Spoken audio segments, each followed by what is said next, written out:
Hi everyone, welcome to today's webinar. I'm super excited to be here. This is our third webinar. If you haven't seen our first two, definitely check it out at digilab.dremel.com. But this one's a really special one because hundreds of users have come to me directly and asked us to do this. And today's topic is the DigiLab Laser Cutter software demo. And we're going to be doing a whole lot of things over the next 20, 25, 30 minutes. Running through a demonstration of the laser cutter software. And to do that, I'm very honored to have today's featured guest, Brittany Hopper. Brittany, if you want to give yourself an introduction. Hey everyone, I'm Brittany Hopper. I'm the product manager for the DigiLab Laser Cutter. And I'm really excited to finally show you guys some of the exciting features we've built into the software. We've gotten a lot of feedback from people just like you, and now we are ready to show it off and really kind of give you a detailed look at it. Awesome. Well, let's get to it. So I think we can kick it off by just starting by explaining a little bit about our software and what it is intended to do. So our software is a print driver. It is stored on the laser cutter itself. There is a computer on the laser cutter, and in order to access the software, you can do so either by connecting both your laser and your computer to the same network, or you can do it by connecting your laser and your computer through an Ethernet cord, which we have provided as part of the kit. So the nice thing about having, the software on the laser itself is it means you don't need to download anything, and you are not required to connect to the internet in order to access the software. Once you have both your laser and your computer hooked up to a network or with an Ethernet cord, you're going to see an IP address appear in the bottom left corner of your touch screen. So in order to actually pull up the software, you're going to grab any internet browser, and you're going to type that IP address into the bar, as you see here. So again, this is kind of nice because you can use the software on a variety of devices. You can use it in a variety of web browsers, and of course on a number of different software or operating systems as well. So, quick question. Sure. Quite a few teachers have reached out to us and wondered, I'm a one-to-one Chromebook classroom, just like many schools in the U.S. Can I use a Chromebook with this laser cutter? Yeah, so again, because this is accessible through a web browser, you can use this on a number of different devices, including Chromebooks. So all you would need to do is connect those Chromebooks in your laser cutter to the same network, and then you have enabled multiple students to pull up that software on just one laser at the same time. So that's a great lead into our next point. You are able to have either multiple students using the software on multiple computers, or you can also pull up multiple tabs on the same browser. So if you wanted to work on multiple projects at once, you could do so by simply pulling up another browser tab and typing in that same IP address. We tested, I think, up to about 20 instances at once, and the computer is able to handle that and still process the files. So this is really nice. While you're, once you send one job to the laser and it starts running, you're going to see that it disables you from sending another job to the laser, but you are able to continue preparing your next job or several jobs while that job is finishing up. Okay, so that leads us into what types of files you need. So I have already alluded to the fact that this is a print driver. That means that you're going to actually design your files in another software program. What you're going to need for the Dremel software is a number of different file types. So either a PDF, a JPEG, a PNG, or an SVG. So as long as your design software can save as or export one of those file types, it is compatible with this laser cutter. The ones we see the most often are Adobe Illustrator, and a free version that's sort of similar to that is something like an Inkscape. You can also use CAD programs and a number of other programs as well, even something like PowerPoint, and then you save it as a PDF, and that can then be imported into the software. Something you should know with these different file types is that with laser cutters, there are two different types of files, and you need to know this when you're designing your project. There are cut files, and they need vector type files, which are line files, to be able to know how to trace those lines. And then there are image files, which are made up of lots of little pixels that are used for engraving. So if you want to cut something, you need to either have a PDF or an SVG. If you want to engrave something, you can use a PDF, a JPEG, or a PNG. And we'll show you a little bit of that as well as we kind of get into this. So if I had a design that required me to both engrave part of it and cut some of it, what do I do? Yeah, that's a really good question. So you're going to need two different files whenever you import your project. You're going to want to import one file that has just your engraving, and then another file that has just your cut lines.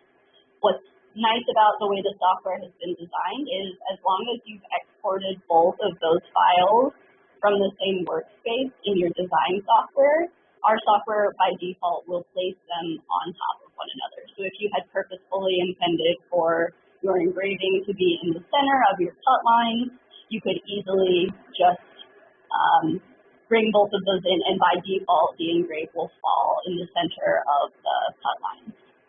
Okay, now we'll hop into some of the features. So the first one I want to show is our camera capture. This is a really exciting feature. The way that it works, it takes 9 different images of what's in your laser bed, stitches them together, and gives you a visual preview of that in your software. So this is really, really useful for a couple of different reasons. The first one is if you have some sort of existing object like a notebook or a luggage tag or a cutting board, and you want to put a design on top of that, and you want to make sure you get it in the center or along the bottom, you could throw that finished object into your laser, take a picture of the object with no laser engraving, and then bring in your engraving file and know exactly where you're placing it on that blank material. So we're going to show you that use case here with a blank skateboard. We'll come to import here and capture. This is where our camera capture feature is stored. It's giving us a little reminder to make sure we put our material on the laser bed. And then what it's going to do is go ahead and take those 9 different photos. So the first thing it does is grab the height of the material. You will want to make sure that your material is placed somewhere close to the center of the bed so that it can grab the height correctly. Then it will move on and go through the 9 different images, and you can see those starting to come together now. Okay, quick question. Why do you take 9 pictures, not just 1 picture? Yeah, so in having the camera on the laser head and using 9 images rather than one really large image, the amount of distortion that we have to correct for in each of those images is relatively small. So we're able to get an accuracy within about 0.2 millimeters across the entire bed, which is pretty exciting. So now you can see the finished stitched together object. If I wanted to, at this point, bring in an engraving, so let's say I wanted to put a cool graffiti artwork on top of that, this would be relatively difficult to do today, but with the camera capture, it makes it much, much easier. So you can see with a large object like this, trying to get it on the actual skateboard would be a little bit tricky, but since we have that image there, we know exactly what angle we need the object at and where we want to place it. Simple as that. Now we know that it's going to be exactly where we want it. So the other really useful application for this camera, I will show you another one, is for those little scrap pieces of material. So a lot of times you will run a laser job on a full sheet of 12 by 20 material. You'll cut out a number of different objects, and you have these kind of little pieces of material left over that you don't really have, a great use for. And it's so hard to align things to those little pieces that often you'll end up throwing away those little scrap pieces of material. But now you don't need to do that. So we'll show you another example. And then we will run that camera capture again.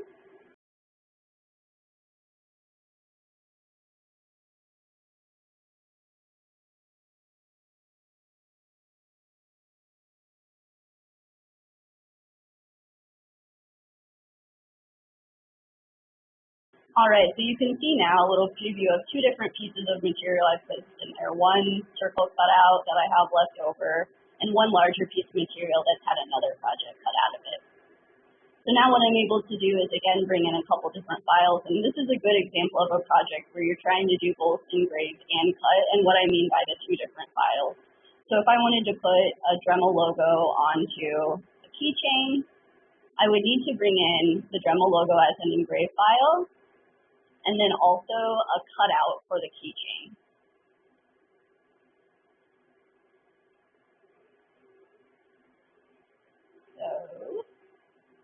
So, you get some basic functionality in here: move, scale, rotate. You can adjust the location, the actual angles of the different objects down here in a more precise manner. But again, you will need two different files here, one for cutting and one for engraving. Okay, so the next thing we would need to do at this point is to tell it what material or what settings we want to use. So on to our next feature, the materials library. This is another really exciting feature. We heard over and over, it's really, really difficult to know where to start with lasers because there's so many different settings and they tend to be pretty technical. And there's a lot of different combinations that you can use for a lot of different materials. So what we've done to try to make that a little bit easier is tested a number of different materials. We have over a dozen material types in here. Not only have we tested different material types, but because there's so much variation just naturally with materials, we made sure to test different thicknesses and try it on a couple different lasers to make sure that these settings that we're recommending for you are going to get you at least somewhere close to where you need to be for both engraving and cutting. So on this material, I'm using an 1/8" walnut, so I'm just going to go ahead and choose that from the material library. You'll see the settings will auto-update, and now I know that this is at least the starting point for this material type. So if you are using a new material or you're interested in trying a new material that you maybe don't have as much experience with, this is a really easy way to get started really quickly. You might have a chance to edit those material settings. You do. So while the material library provides a recommendation, you still have the flexibility to tell it here where you actually want it to, or what settings you actually want it to use. So if you change the settings after you select a material, your settings will override what the material library has suggested. If you find that you truly need to adjust the settings or you find that other settings work better, another nice feature that's built into this library is that you can either create a copy of the Dremel recommended material, or you can start completely from scratch and assign your own settings to your material. You can name it, you can add a little picture so you remember what it is, and tell it what you want it to use for cut and engrave. Once you store that, you'll see it shows up as a gray material instead of a blue material. The blue ones are provided by Dremel. The gray ones are ones you've created. If you want to change those in the future, you can delete them or edit them. You won't be able to delete the Dremel ones, but you can create copies. And then you can switch those back and forth based on which ones you use the most frequently. So if you decide, I don't really like how quartz looks in my laser engraver, I don't want to see it that often, you can take it out of your frequently used list.